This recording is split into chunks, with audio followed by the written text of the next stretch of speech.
창세기 강의 쉬운 두 번째 시간으로 창세기 총정리 시간 두 번째 시간이 되겠습니다.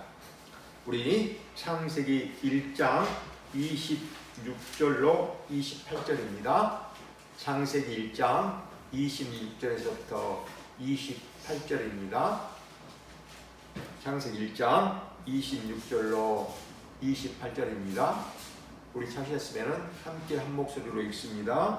하나님이 이르시되 우리의 형상을 따라 우리의 모양대로 우리가 사람을 만들고 그들로 바다의 물고기와 하늘의 새와 가축과 온 땅과 땅에 기는 모든 것을 다스리게 하자 하시고, 하나님이 자기 형상 곧 하나님의 형상대로 사람을 창조하시되 남자와 여자를 창조하시고, 하나님이 그들에게 복을 주시며 하나님이 그들에게 이르시되 생육하고 번성하여 땅에 충만하라. 땅을 정복하라. 바다의 물고기와 하늘의 새와 땅에 움직이는 모든 생물을 다스리라 하시니라.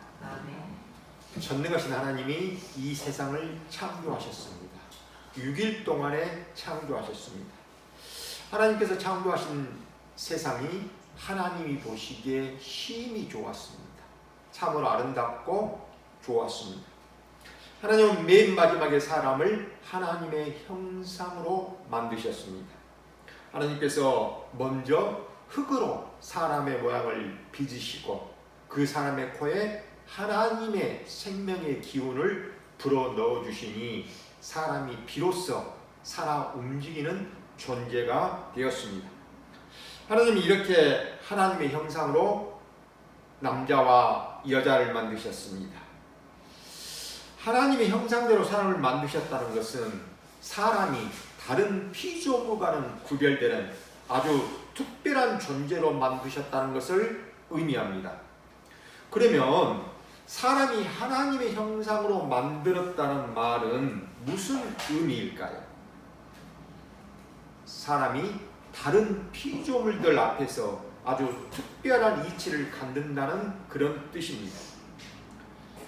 사람은 하나님이 창조하신 세상을 하나님을 대신하여 다스렸습니다. 하나님을 대신하여 다른 피조물들을 다스리는 그런 이치에 있었습니다. 그러기에 사람은 하나님의 뜻대로 살면서 온 피조물들을 향하여 하나님을 보여주는 그런 거울과 같은 존재였습니다.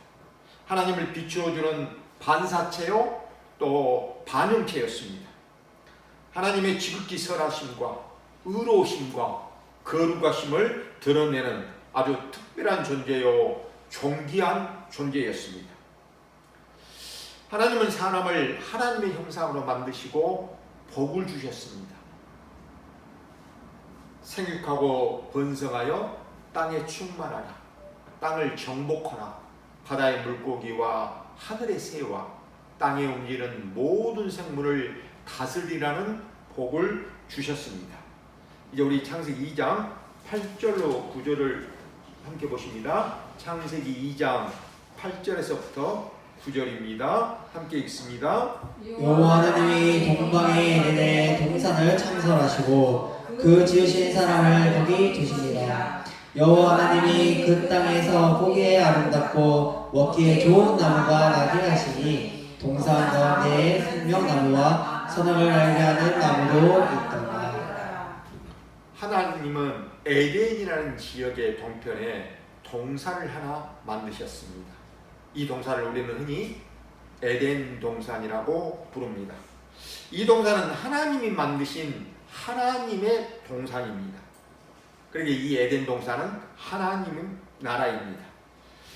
그러기에 하나님이 이 사람이 살기에 전혀 부족함이 없도록 하나님이 만드신 아름다운 동산이었습니다.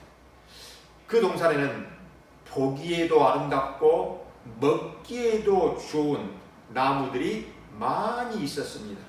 특별히 동산 중앙에는 생명나무와 선악을 알게 하는 나무를 만들어 두셨습니다. 이제 우리 창세기 2장 16절에서부터 우리 17절입니다. 창세기 2장 16절로 17절입니다.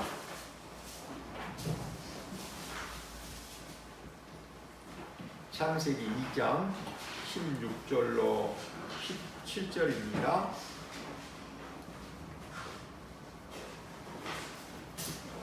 우리 찾으셨으면 함께 읽습니다.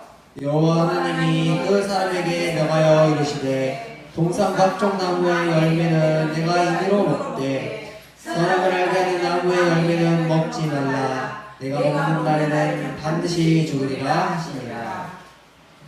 하나님은 동산에 있는 각종 나무의 열매를 임의대로 먹도록 하셨습니다. 임의대로 먹는다라는 것은 먹고 싶은 시간대에 먹고 싶은 양만큼 마음대로 자유롭게 먹도록 허락하셨다는 뜻입니다. 그러나 하나님은 선악을 알게 하는 나무의 열매는 먹지 말라. 내가 먹는 날에는 반드시 죽으리라고 말씀하셨습니다. 선악을 알게 하는 나무의 열매는 절대로 무슨 일이 있어도 절대로 먹지 말라고 강조하시며 말씀하신 것입니다. 불신자들과 많은 기독교인들이 하나님께서 왜 선악과를 만들어 동산 중앙에 두시고 그것을 먹는 날에는 반드시 죽는다라고 말씀하셨다는 것을 도무지 이해할 수 없다라고 말합니다. 그러나 여러분, 이것은 굉장히 중요한 것입니다. 그러기에 반드시 이해하고 넘어가야만 합니다. 사랑하는 여러분, 에덴 동산은 하나님의 나라라고 말씀을 드렸습니다. 하나님의 나라인지 하나님의 나라가 아닌지를 어떻게 알 수 있을까요? 하나님의 나라는 하나님이 왕이 되시고 하나님이 주인이 되시는 나라입니다. 이것이 하나님 나라의 특징입니다. 하나님은 사람을 하나님의 형상으로 만드셨습니다. 이 최초의 사람이 아담입니다. 그리고 하나님은 아담에게 하나님을 대신하여 하나님이 창조하신 세상을 다스리도록 하셨습니다. 아담은 에덴 동산에서 이제 하나님을 대신하여 다른 피조물들을 다스리고 또 에덴 동산에 있는 각종 나무의 열매들을 임의대로 마음껏 자유롭게 먹을 수 있는 아주 자유로운 존재였습니다. 그러다 보니 아담은 피조물들 앞에서 마치 자신이 하나님과 같은 존재가 된 것입니다. 하나님은 아담을 이렇게 하나님의 형상으로 아주 특별한 존재로 존귀한 존재로 만드셨습니다. 이렇게 아담이 특별하고 존귀한 존재일지라도 하나님 앞에서 아담은 어떻습니까? 역시 피조물입니다. 아담 역시 하나님 앞에서는 피조물에 불과하다는 사실입니다. 하나님은 이것을 아담에게 알려주시는 것입니다. 하나님은 창조주이시고 아담은 피조물이라는 사실을 알려주시는 것입니다. 그렇게 알려주시는 방법이 무엇입니까? 동산 중앙에 있는 선악을 알게 하는 나무의 열매는 먹지 말라는 말씀인 것입니다. 다시 말하면 선악을 알게 하는 나무의 열매는 창조주 하나님과 피조물인 인간을 구분짓게 하는 경계 표시인 것입니다. 이제 우리 창세기 3장 1절을 함께 봅니다. 창세기 3장 1절입니다. 함께 읽습니다. 그런데 뱀은 여호와 하나님이 지으신 들짐승 중에 가장 강교하더라. 뱀이 여자에게 물어 이르되 하나님이 참으로 너희에게 동산 모든 나무의 열매를 먹지 말라 하시더냐. 에덴 동산에 살고 있는 아담과 여자에게 어느 날 뱀이 접근을 합니다. 사탄이 이 뱀을 자신의 도구로 이용한 것입니다. 이 뱀은 아주 교활하고 치밀했습니다. 뱀은 여자에게 접근하여 이렇게 질문합니다. 하나님이 정말로 너희에게 동산 모두의 나무의 열매를 먹지 말라 하시더냐? 얼마나 교활한 질문입니까? 하나님은 동산 모든 나무의 열매를 먹지 말라고 말씀하신 적이 없습니다. 하나님이 먹지 말라고 말씀하신 것은 선악을 알게 하는 나무의 열매 딱 하나뿐이었습니다. 그런데 여자가 어떻게 대답을 합니까? 창세기 3장 2절에서부터 3절입니다. 창세기 3장 2절로 3절입니다. 우리 함께 읽습니다. 여자가 그에게 말하되 동산 나무의 열매를 우리가 먹을 수 있으나 동산 중앙에 있는 나무의 열매는 하나님의 말씀에 너희는 먹지도 말고 만지지도 말라 너희가 죽을까 하노라 하셨느니라. 여기서 여자는 세 가지를 틀리게 말합니다. 첫째, 하나님은 선악을 알게 하는 나무의 열매만 먹지 말라고 말씀하셨습니다. 그런데 여자는 동산 중앙에 있는 나무의 열매, 즉 생명나무의 열매까지 먹지 말라고 말씀하신 것처럼 하나님의 말씀의 내용을 변개합니다. 하나님은 생명나무의 열매는 먹으라고 말씀하셨습니다. 둘째, 하나님은 선악을 알게 하는 나무의 열매만 먹지 말라고 말씀하셨습니다.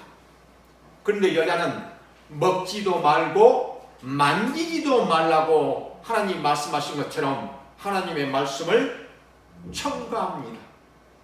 하나님은 만지지 말라는 말씀은 하지 않으셨습니다. 셋째, 하나님은 선악을 알게 하는 나무의 열매를 먹으면 반드시 죽는다고 분명하게 말씀하셨습니다. 그런데 여자는 먹으면 죽을 수도 있고 죽지 않을 수도 있다는 것처럼 그렇게 하나님의 말씀의 내용을 해석합니다.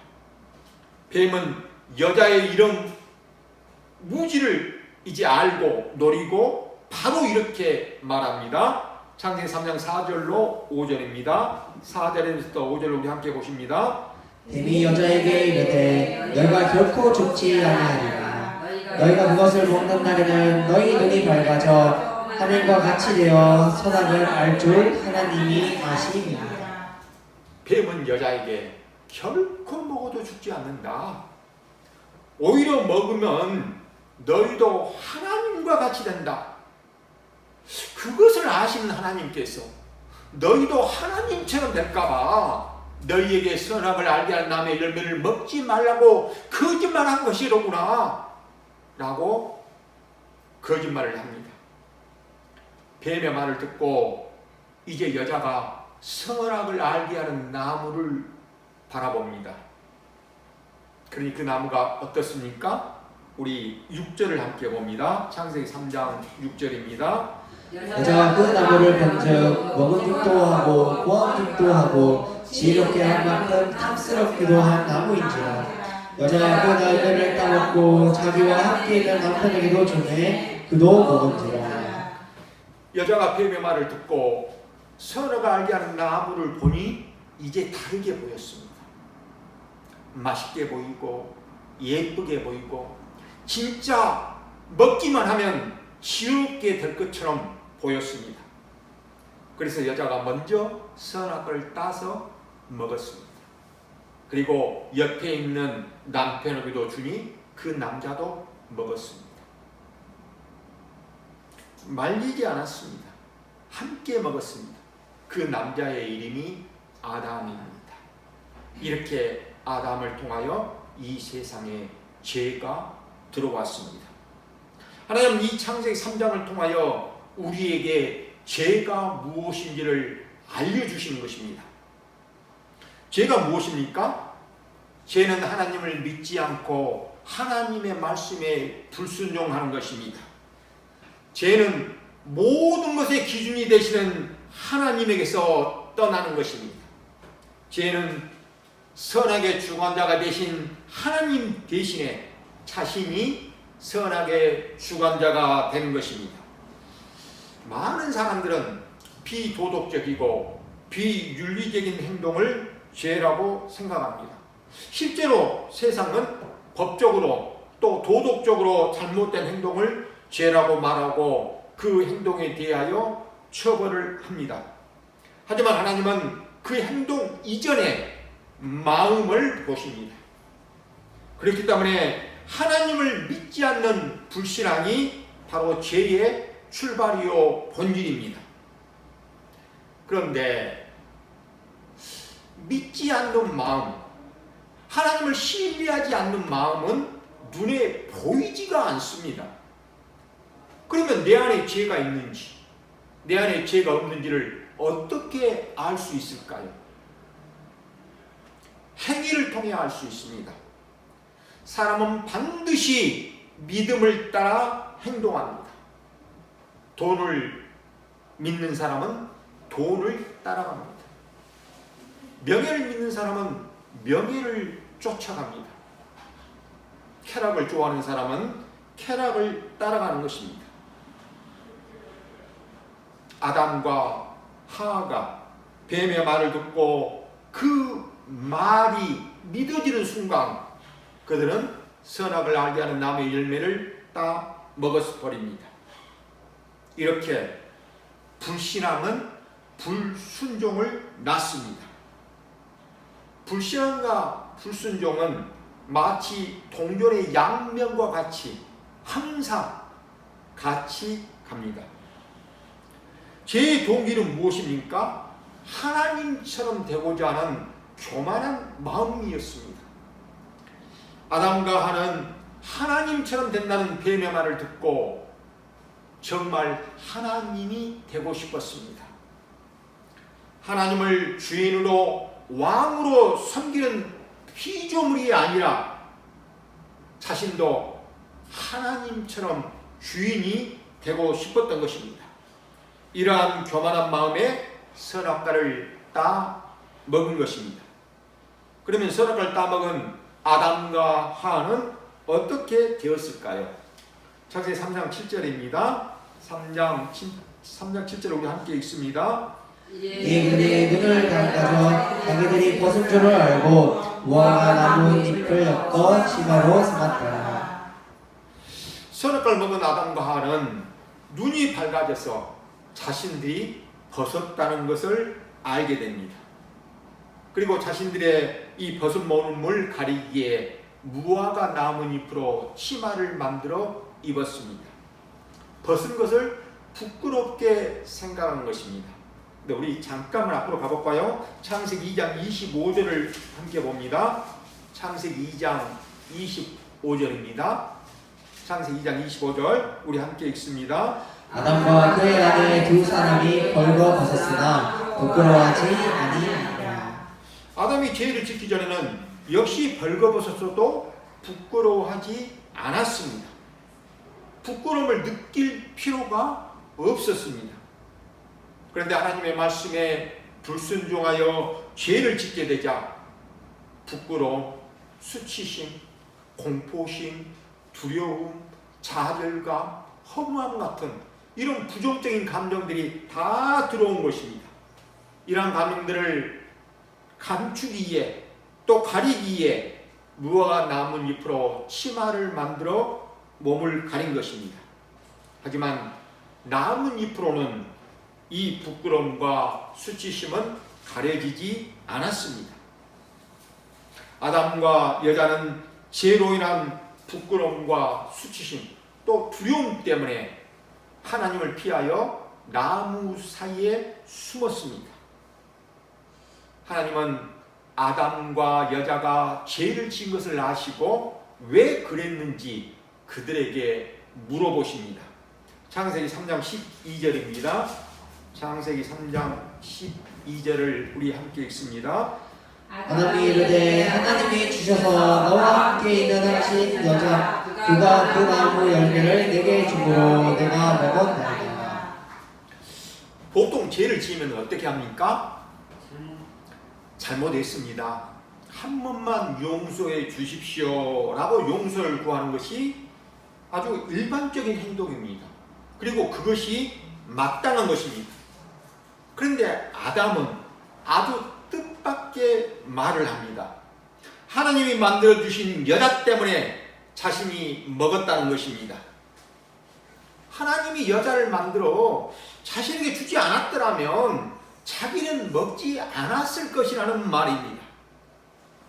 이렇게 아담은 선악과를 먹은 책임을 1차적으로 여자를 만들어 주신 하나님께 돌립니다. 그리고 여자가 선악과를 내게 주지 않았더라면 자신은 먹지 않았을 것이라고 말함으로써 2차적으로 책임을 여자에게 돌립니다. 아담은 자신은 크게 잘못한 것이 없고 오히려 하나님과 여자 때문에 마치 자신이 피해를 입은 것처럼 말을 하고 있습니다. 창세기 3장 13절입니다. 우리 13절을 이어서 함께 읽습니다. 여호와 하나님이 여자에게 이르시되 내가 어찌하여 이렇게 하였느냐. 여자가 이르되 뱀이 나를 깨우므로 내가 먹었나이다. 여자는 뱀이 나를 깨우므로 먹었나이다 라고 뱀에게 책임을 돌립니다. 여자 역시 하나님께 용서를 구하지 아니하고 자기의 잘못을 뱀에게 떠넘깁니다. 아담은 자신의 잘못을 하나님과 여자에게로 돌리고 여자는 자신의 잘못을 뱀에게로 돌립니다. 이렇게 함으로 하나님과 사람의 관계가 깨어집니다. 사람과 사람의 관계도 깨어집니다. 사람과 피조물의 관계도 깨어지고 맙니다. 이처럼 죄는 관계를 깨뜨립니다. 이어서 우리 14절입니다. 14절을 함께 읽습니다. 여호와 하나님이 뱀에게 이르시되 내가 이렇게 하였으니 내가 모든 가축과 들의 모든 짐승보다 더욱 저주를 받아 배로 다니고 살아있는 동안 흙을 먹었으리라. 하나님은 이상하게도 뱀에게는 왜 이렇게 하였느냐라고 묻지도 않으시고 바로 저주하시며 형벌을 내리십니다. 뱀은 배로 다니며 흙을 먹을 것이라고 저주하십니다. 뱀이 배로 다니고 흙을 먹을 것이라는 의미는 가장 미천한 존재로 가장 낮은 이치로 떨어져서 살게 될 것을 의미합니다. 뱀에게 내려진 두 번째 형벌이 바로 15절입니다.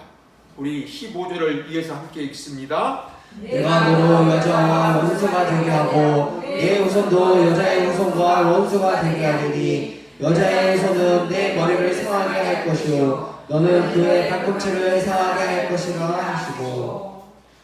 뱀과 여자가 원수가 될 것이고 또 뱀의 후손과 여자의 후손도 서로 원수가 될 것이라고 말씀합니다. 이렇게 서로 대적하다가 결국에는 여자의 후손이 뱀의 머리를 상하게 할 것이라고 말씀합니다. 뱀의 머리가 상한다는 것은 머리가 깨진다는 뜻으로 완전한 치명상을 입게 된다는 그런 의미입니다. 또 뱀의 후손은 여자의 후손의 발꿈치를 상하게 할 것이라고 말씀합니다. 여자의 후손이 발꿈치를 상하게 된다는 것은 비록 그가 해를 당하지만 그렇게 치명적이지는 않을 것임을 의미합니다. 여기서 말씀하시는 여자의 후손이 누구입니까? 남자 없이 성령으로 잉태되어 마리아에서 출생하시는 우리 주 예수 그리스도를 가리킵니다. 이 여자의 후손을 신학자들은 원시 복음이라고 말합니다. 하나님께서 최초로 우리에게 주신 복음이다라는 그런 의미입니다. 이게 창세기 3장 20절에서부터 21절로 넘어갑니다. 창세기 3장 20절로 21절입니다. 우리 함께 읽습니다. 아담이 그의 아내의 이름을 하와라 불렀으니 그는 모든 산자의 어머니가 됩니다. 여호와 하나님이 아담을 그의 아내를 가죽옷을 지어 입히시니라. 아담의 이름은 사람이라는 뜻입니다. 아담은 하나님께서 온 인류를 구원해 주실 것을 알았습니다. 그래서 아담은 자기 아내의 이름을 하와라고 지은 것입니다. 하라는 이름은 생명, 모든 산자의 어머니라는 뜻입니다. 성경을 보면 죄를 짓기 이전까지는 하라는 이 하는 여자라고 불렀습니다. 이름이 여자였습니다. 그런데 아담은 여자의 후손이 뱀의 머리를 상하게 할 것이라는 이 하나님의 언약의 말씀을 듣고서 자신들을 이 죽음에서 생명으로 옮겨주실 것을 믿은 것입니다. 그러기에 아담은 아내의 이름을 하와, 생명이라고 지은 것입니다. 하나님은 아담과 하와를 위하여 직접 짐승의 가죽으로 옷을 만들어 입혀주셨습니다. 하나님께서 범죄한 아담과 하와에게 내리신 형벌과 또 에덴 동산에서 쫓아내신 이유와 가죽옷을 만들어 입히신 부분에 대해서는 우리가 다음 주에 제가 좀 더 자세히 설명하도록 하겠습니다. 사랑하는 여러분, 하나님은 창세기 1장, 2장, 3장을 통해 우리에게 가르치고 싶으신 것이 있으신 것입니다. 하나님은 사람을 만드시고 사람에게 하나님의 말씀에 순종할 때에 비로소 참된 생명과 행복이 주어진다는 것을 가르치셨습니다. 선악을 알게 하는 나무의 열매를 먹지 말라는 말씀으로 가르치신 것입니다. 이처럼 하나님은 선악을 알게 하는 나무를 통해 죄를 드러내시고 또한 사탄의 존재를 드러내셨습니다. 그리고 죄인된 인간을 구원하시기 위하여 여자의 후손을 보내주시겠다고 약속을 하여 주셨습니다. 성경은 이 세상 역사 속에서 이 여자의 후손이 누구의 자손으로 이 땅에 오시는지를 이제 앞으로 창세기가 쭉 보여주실 것입니다. 이처럼 성경은 하나님의 언약이며 이 언약의 중심에 메시아 그리스도가 있습니다. 사랑하는 여러분, 이제 말씀을 마치려고 합니다. 하나님의 말씀에 순종하면 영원한 생명을 얻습니다. 그러나 하나님의 말씀에 불순종하면 영원한 멸망을 받습니다. 구약이나 신약이나 하나님의 말씀에 불순종한 자는 다 죽었습니다. 다 죽습니다. 우리 역시 하나님을 알지 못할 때에는 이 죽음 아래에 있었던 자들이었습니다. 비록 이 땅에서 숨을 쉬고 살고 있다 할지라도 하나님을 알지 못하는 자들은 이미 영적으로 죽은 자들입니다. 그렇게 영적으로 죽은 자로 살다가 이 땅에서 호흡이 그치는 날, 마치는 날 육체적인 죽음까지 맞이하게 됩니다. 그리고 하나님 앞에서 심판을 받았어 영원한 고통 가운데 지옥에서 영원히 고통을 당하는 영원한 죽음에 처하게 됩니다. 이런 상태에 있던 우리가 예수 그리스도를 통해 이 죽음에서 완전한 해방을 얻었습니다. 우리 하나님께서 예수 그리스도를 통해 우리를 이 죽음에서 완전히 해방시켜 주셨습니다. 우리는 예수 그리스도를 믿음으로 구원을 받았고 영원한 죽음에서 해방되었습니다. 저는 소원합니다. 오늘 여기 계신 모든 분들이 이 여자의 후손으로 오신 예수 그리스도를 믿어 구원의 복을, 영생의 복을 받고 영원토록 누리게 되시기를 우리 주님의 이름으로 축원드립니다. 기도드리시겠습니다. 하나님 아버지, 이 땅에서 어떻게 사는 것이 가장 행복한 인생일까요? 하나님을 믿는 성도로 사는 것입니다. 그러니 하나님 아버지, 오늘 여기에 있는 우리 모두에게 이 구원의 복과 영생을 누리는 하나님의 나라를 복으로 주시옵소서. 예수 그리스도의 이름으로 기도드리옵나이다. 아멘.